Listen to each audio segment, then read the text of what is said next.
We go now to Pat McFadden. We say good morning, Pat. Pat is Labour's national campaign coordinator. Good news for you this morning, Pat, when you look at these polls.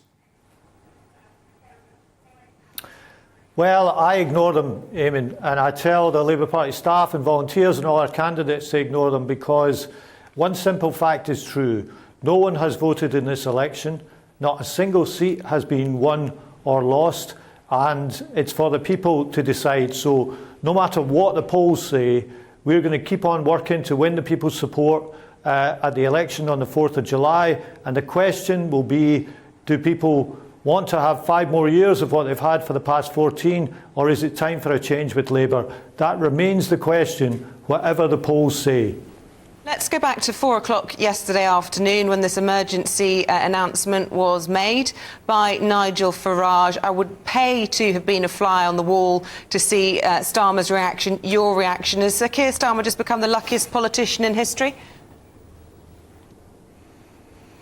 Our reaction was just get on with the job, keep going.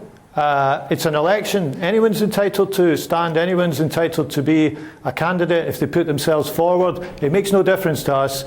We're just going to keep on. Our focus is on the voters that we need to win in all these battleground seats. That's been our focus in recent years. We're offering them a changed Labour Party. We think we've got a good programme to turn the page on the Conservative years, and that's what we're going to keep talking about between now and polling day. What's hitting home for you, Pat? What's scoring the points? What's getting people to say we're going to vote Labour? Is it Labour Party policy, or is it how bad the Conservatives are? Well, people know how bad the Conservatives are, but it's not just about that. It's about putting forward a good programme for change.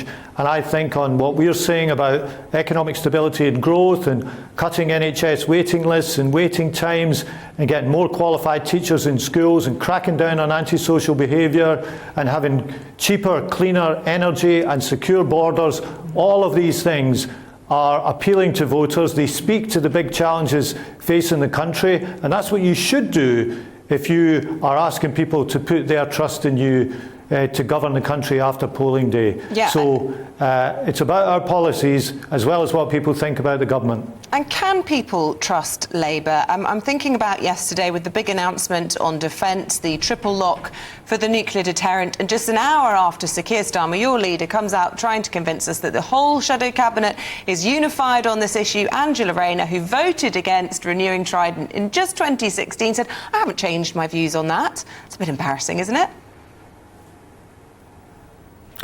No, because she made clear she supports the policy of keeping Trident, as every member of the shadow cabinet does.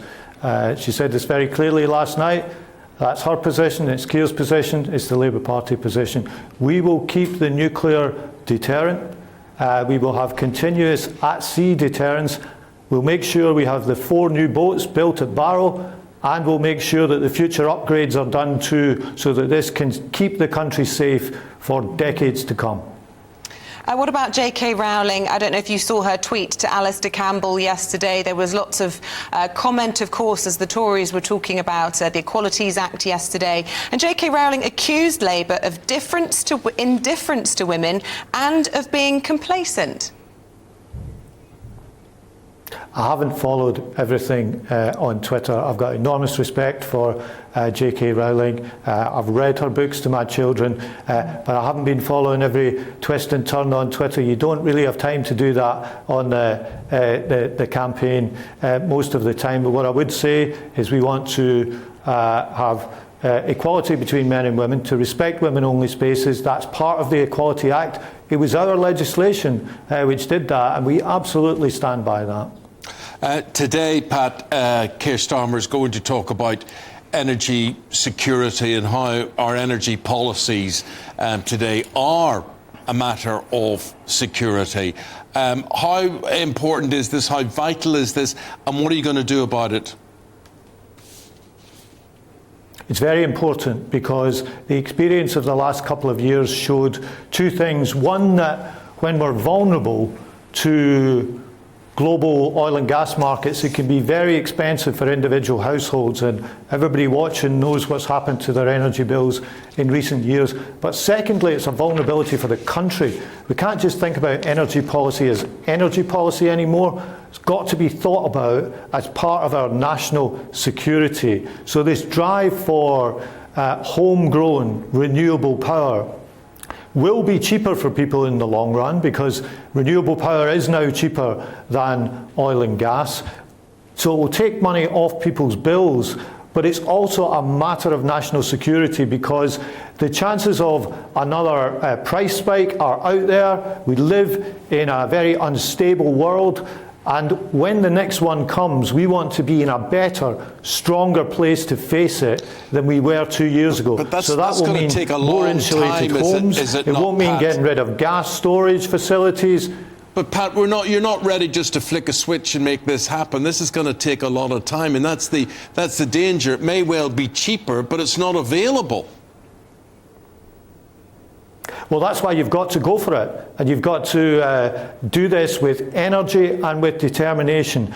And we had Sir Patrick Vallance talk about this the other day, and I think he made a great point when he said, if the country doesn't take this seriously and really go for it, what will happen is other countries will come up with the solutions and we'll end up buying them. Now, I don't want that fate for the United Kingdom. I want us to be in the forefront of this. It's both in our consumers' interest, because the bills will come down, but also in our national interest. And one of the points I'd make is that when you're applying to be the government of the country, looking after the future is an essential task, preparing Britain for the future. And we have been left vulnerable by 14 years of the Conservatives on the energy front, because they abandoned home insulation, they closed down our gas storage, and they did nothing to bring forward the new nuclear that we really need for more energy independence.